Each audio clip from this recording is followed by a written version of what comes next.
पाकिस्तान के कब्जे वाले कश्मीर में हालात फिर बिगड़ गए हैं।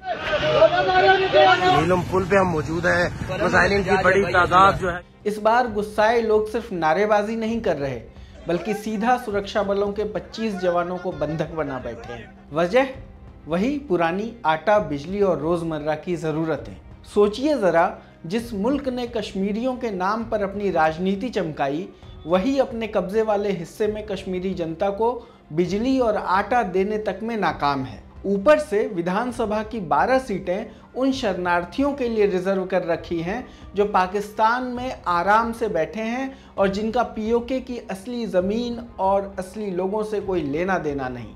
अब लोग कह रहे हैं हमें सब्सिडी चाहिए, हक चाहिए और ये 12 रिजर्व सीटें ख़त्म करनी होंगी।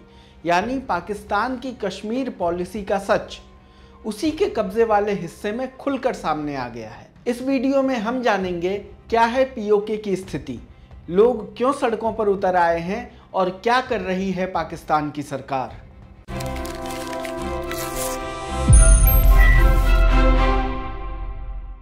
पाकिस्तान के कब्जे वाले कश्मीर यानी पीओके में हालात एक बार फिर बेकाबू हो गए हैं।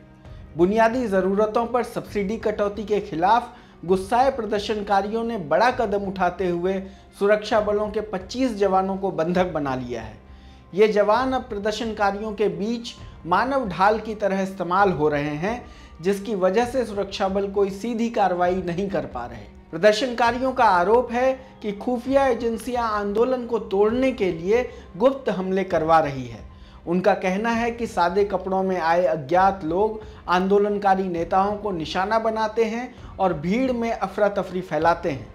हालात इतने बिगड़ गए हैं कि बुधवार को सुरक्षा बलों ने निहत्थे प्रदर्शनकारियों पर गोली चला दी। इसी फायरिंग में 8 लोगों की मौत हो गई, जबकि 100 से ज़्यादा लोग घायल हुए। 4 दिन से लगातार जारी इन प्रदर्शनों में अब तक 10 लोग अपनी जान गंवा चुके हैं। मीडिया रिपोर्ट्स के मुताबिक सिर्फ गुरुवार को ही बाघ जिले के धीरकोट में 4 लोगों की मौत हुई, मुजफ्फराबाद में 2 और मीरपुर में भी 2 प्रदर्शनकारियों की जान गई।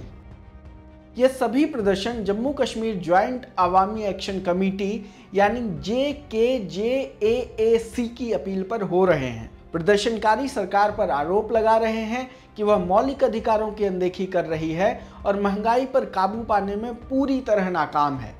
यही वजह है कि आज लोग भारी संख्या में पीओके की राजधानी मुजफ्फराबाद की ओर मार्च कर रहे हैं। प्रदर्शनकारियों ने सरकार के सामने 38 मांगे रखी हैं, जिनमें 3 प्रमुख हैं। पहली प्रमुख मांग है पाकिस्तान में बसे कश्मीरी शरणार्थियों के लिए बनाई गई पीओके की विधानसभा की 12 आरक्षित सीटों को खत्म करना। दूसरी मांग है बिजली परियोजनाओं में स्थानीय लोगों को सीधा फायदा दिलाना और तीसरी मांग है आटे और बिजली के बिलों पर छूट देना, क्योंकि महंगाई से लोग बेहाल हैं। अब सवाल उठता है कि आखिर ये 12 रिजर्व सीटें खत्म करने की मांग क्यों हो रही हैं।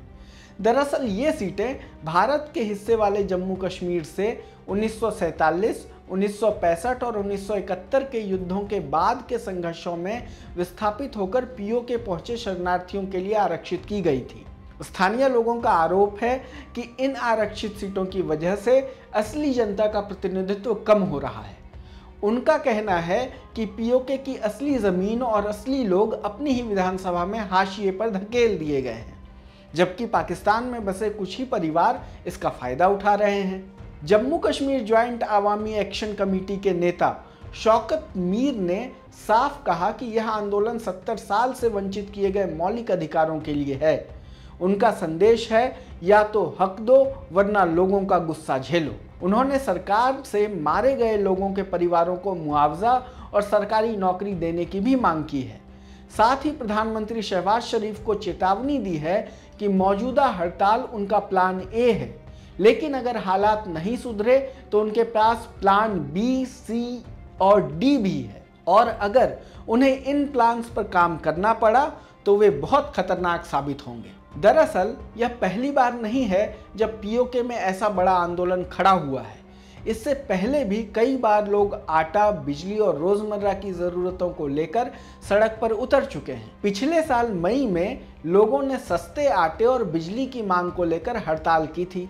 उनका कहना था कि मंगला डैम से बिजली बनती है, लेकिन स्थानीय लोगों को सस्ती बिजली तक नसीब नहीं होती। 2023 में भी बिजली की दरें बढ़ने और गेहूं की सब्सिडी खत्म करने के खिलाफ लोग भड़क उठे थे। 2022 में तो हालात ऐसे बने कि लोग सरकार के एक कानून के खिलाफ सड़कों पर जाम लगाने लगे और आज़ादी के नारे तक लगाने लगे। पीओके में जनता का गुस्सा बार बार सामने आता है। सबसे हालिया उदाहरण 2024 का है, जब छात्रों और युवाओं ने बेरोजगारी और आरक्षित सीटों के खिलाफ जोरदार विरोध किया। उस समय सरकार ने कर्फ्यू जैसे हालात बना दिए और लाठीचार्ज किया। सरकार ने संवाद का वादा तो किया, लेकिन कोई ठोस कदम नहीं उठाया। इसी तरह मई 2023 में बिजली दरों और नए करों के खिलाफ व्हील जाम आंदोलन हुआ। एआईसीसी के नेताओं की गिरफ्तारी हुई। पुलिस और अर्धसैनिक बलों ने कड़ा रुख अपनाया, लेकिन दबाव झेलते हुए सरकार को बिजली दरों में आंशिक छूट देनी पड़ी। मई 2022 में भी एआईसीसी ने आटे की सब्सिडी, स्वास्थ्य सेवाओं और भ्रष्टाचार के खिलाफ रैली निकाली थी।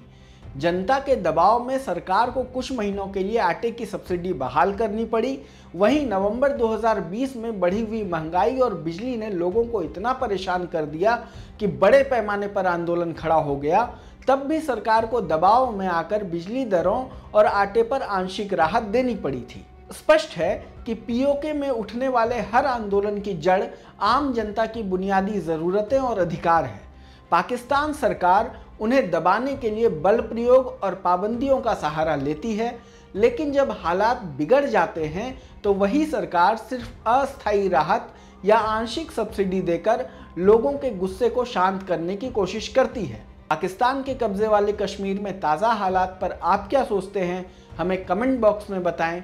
देश दुनिया की तमाम खबरों के लिए देखते रहें लोकमत हिंदी। धन्यवाद।